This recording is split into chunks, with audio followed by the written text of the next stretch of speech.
Mott is the guy that we all know behind the camera. Mott, link it up, and we hear it all the time. Mott, tell us a little bit what it's like to work with Gary. It's never a dull moment with Gary. It's the best way I can describe it is like grabbing the tiger by the tail and holding on. Yeah?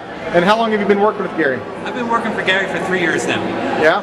How much interaction do you, how much work do you do for Gary versus what you do like for maybe his dad or other directors of the store?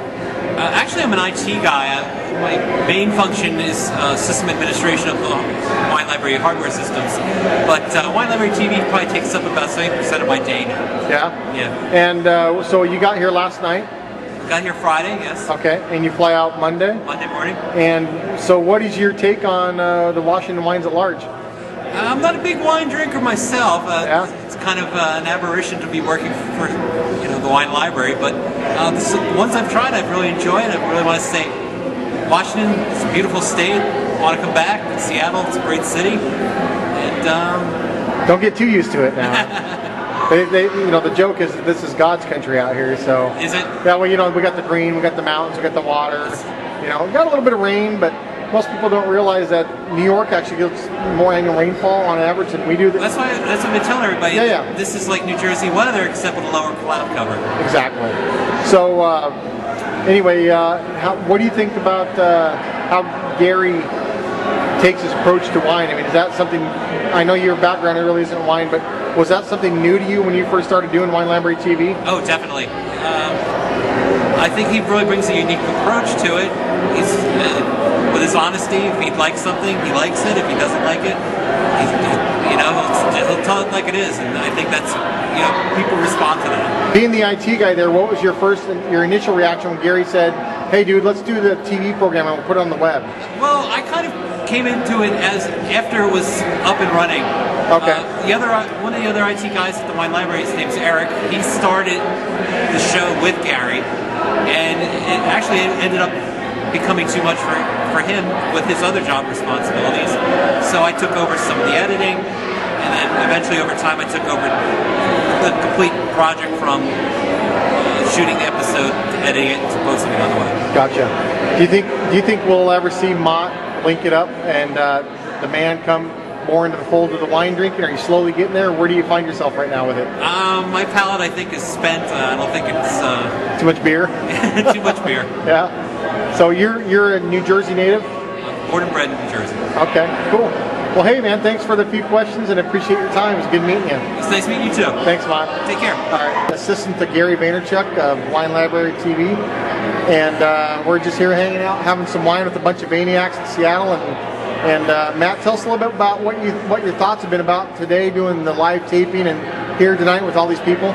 It's a phenomenal day. It's heartwarming to have an event like this and see so many people coming together, just sharing wine. Just everything that WineLibrary TV stands for is totally embodied by what we have getting together tonight. All these people that don't know each other here, everybody's bringing a bottle, everybody brought food. I didn't have to do anything. Everybody keeps coming up to me and thanking me. And all I did was say, here, this is where we're going to do it. I got somebody to donate glasses, which is awesome. Thanks, Seattle Swirl. It's been a lot of fun. And just the Washington Wine Commission invited us out. It was great to be here. It's been a great day. It's awesome. How long have you been working for Gary? Coming up on 2 years. And what's that like on a day-to-day basis? It's pretty hectic, sometimes frustrating. Yeah. I have to sometimes be the bad guy. He's got a lot of great ideas, a lot of spontaneous ideas. Sometimes he's calling everybody into the office. Hey, I think we need to be doing X, Y, and Z. And I have to be the one that says, yeah, Gary, that's great, except you need to make a phone call in the next 30 seconds. So I kind of have to keep on top of it, but it's good. We have a great relationship. I love working with Gary. I love working with everybody at WineLibrary. That's one of the reasons why I'm there. We've got fantastic people who I just love working with on a day-to-day basis. How many times do you guys have to have those quote-unquote offline talks, where it's like behind closed doors and off the record kind of thing? Me and Gary? Yeah, like misunderstandings or...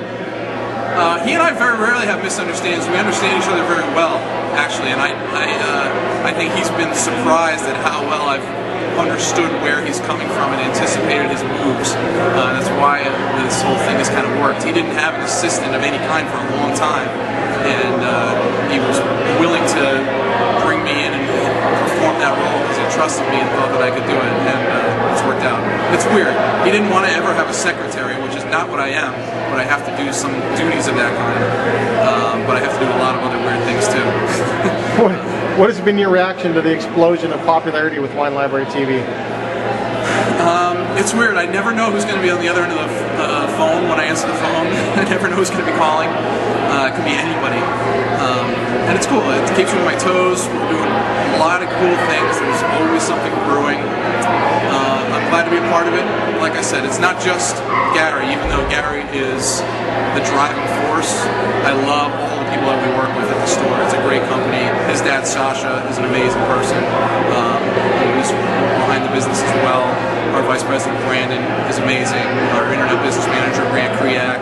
We've got a gourmet department led by Justin DeVello, who is doing amazing things. Just great people to work with. Would you say that it's a good generalization to say that most people there are as passionate about their particular job as Gary is his? Absolutely, 100%. That's part of what makes Wine Library go, is people that are willing to give the extra time. We all work an extraordinarily long work week and just love being there with each other and making it go, making it happen. You guys recently had the time where you invited the Maniacs out to the Wine Library. Can you give us a really brief overview of how that went down? So one day on the show, all of a sudden Gary said, let's have a party March 29th at Wine Library. And we all thought he was nuts. Without clearing it from you? No, there was no discussion about it beforehand. And but the Maniacs made it happen, and people were coming from great distances, Idaho, Canada, Florida. People came from all over, and so we said, well, we really better put something on. And so we got all these gourmet vendors, and Justin really did a lot of the legwork for that, getting the cheese people, and we had salsa and all kinds of stuff for people to sample. And then we had to worry about parking because Wine Library already has way more people on a Saturday than we can accommodate in our parking lot. So we found a place for people to park. We had a shuttle bus. It was interesting, but it really worked out, and everybody had a blast, and we'll probably do it again. Cool. So any parting thoughts here about what you expect to get out of this weekend? What I expect to get out of this weekend, I'm going to be tasting some more cool wine tomorrow. We're going to have a Wine Library TV booth. We're going to give out some DVDs, spread some more thunder, and just happy to be at Taste Washington. It's great. Cool. Well, thank you very much, Matt, for coming out. We appreciate it. My pleasure. Thank you.